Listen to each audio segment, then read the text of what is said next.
Hi, my name is Jasmin Smith and I'm from South Jersey.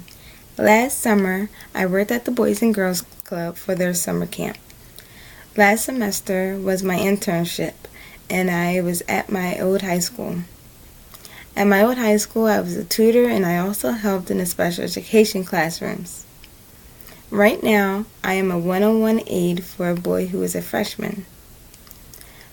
Being a one-on-one means going to all of his classes with him and making sure that he's doing his classwork, making sure that he's writing down his homework, making sure that he stays focused because sometimes he gets distracted by his friends or his phone. I help him stay organized, and I'm not just there to help him academically but also emotionally and mentally.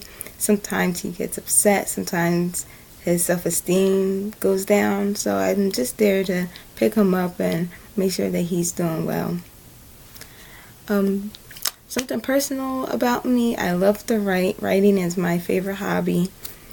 I also work at Longhorn Steakhouse on the weekends, every other weekend, and I like to just hang out with friends and watch movies, and I love spending time with my family. I'm very excited about starting this social work program because I just graduated from Penn State last month, so I'm super eager to go in and just learn so many more concepts about working in groups and working with all different types of people. I am super happy to have this privilege of being able to go back to school, and I'm looking forward to everything. Thank you for watching and listening, and enjoy the rest of your day. Bye.